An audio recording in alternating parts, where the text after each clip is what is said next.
tell us about any battle damage? Any particular time you took some battle damage? You remember? We never got hit. As far as battle damage goes, we never got hit.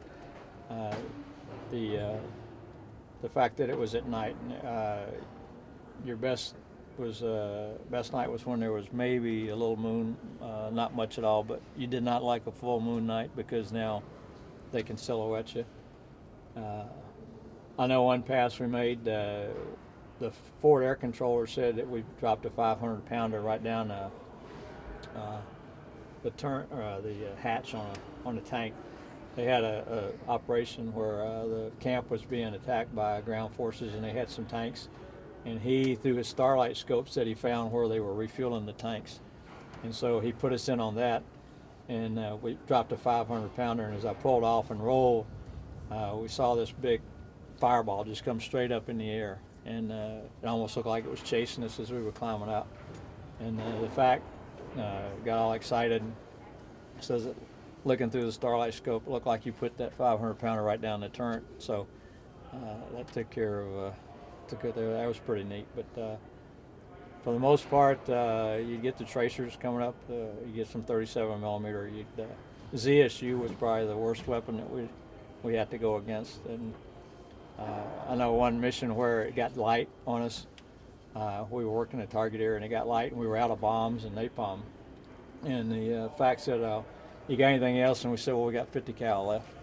He said, "Well, I got another target if you got time to right down the trail here." So we said, "Sure, we got time."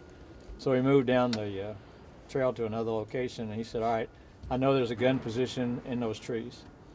Of course, it's mostly jungle, and you look down there and you see where he's talking about, but all you see is trees.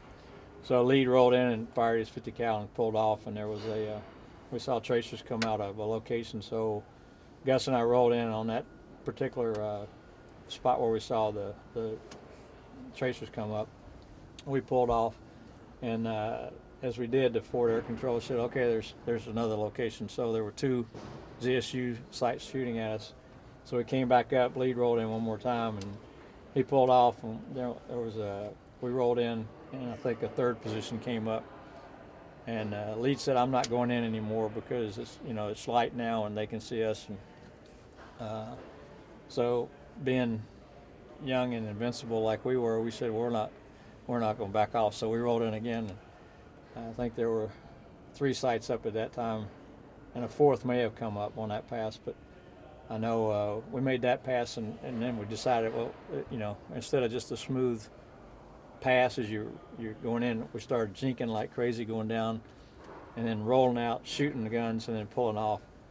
And so on one of the passes, I looked at Gus as we pulled off, and I said, "Hey, I'm doing all the work over here. You're just sitting there sightseeing. You're looking out the right side, and I'm doing all the work over here. How about some help?" Just kind of joshing with him. And he said, "Well, I'm watching the tracers go between our wing and our tail." And we looked at each other and said, "This is one of those stories we heard at the bar. Don't take on a gun in the daytime with a gun because they can see you, but you really can't see them." And so we decided, okay, we're not going to do this anymore either. So fortunately, we stopped before we got shot down. Took any hits. Good choice. How many seconds of gun did you get? How many seconds firing? As I recall, each gun held 100 rounds. They all fired at the same time. And you can make 3-4 passes. You just give it a burst, a good squeeze on the trigger, and you get some pretty good firepower out of there. There's a curtain up here in the front that would go across to separate the guns from the cockpit, and if that wasn't real tight, you get the cordite smoke every time you fired the guns in the cockpit. Sometimes it was worse than others, but it wasn't a big deal. It was just irritating a little bit.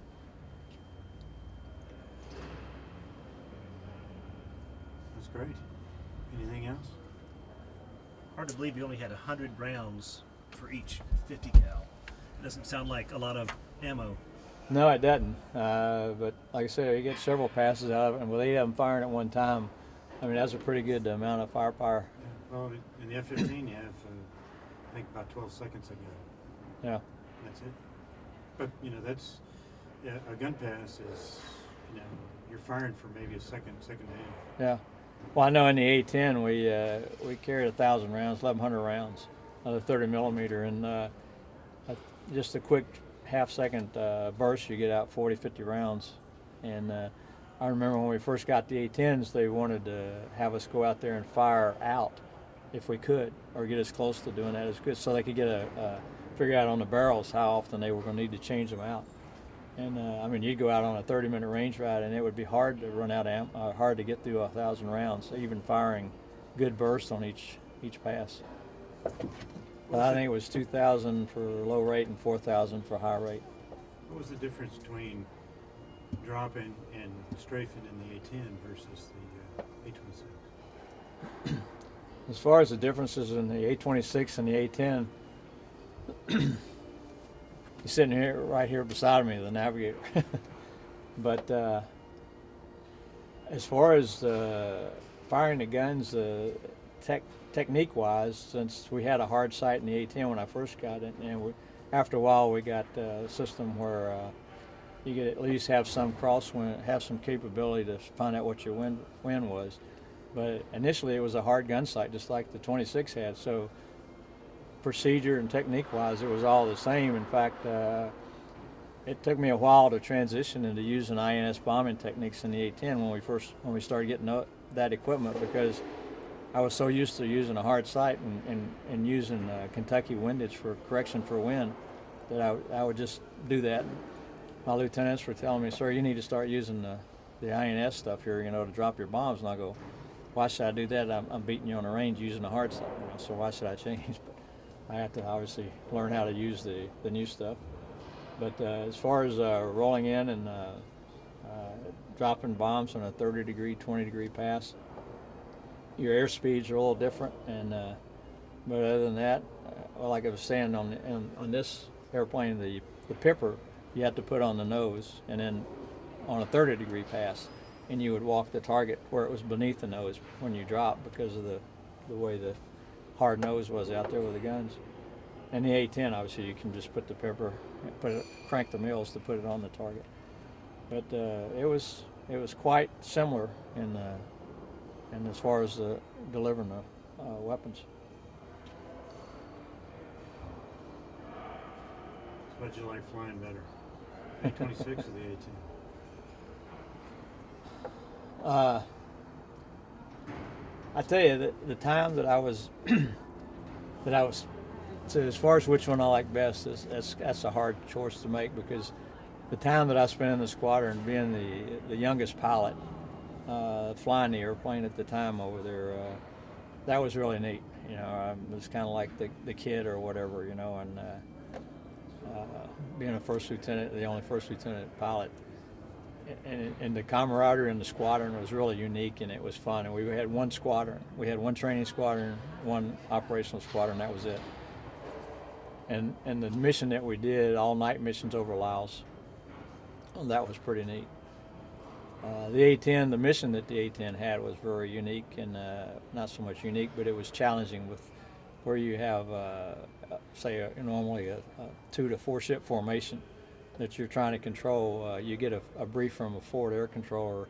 You talk to him on one radio, you get your brief, you're flying the airplane with your left hand, trying to write stuff on the canopy on a grease pencil.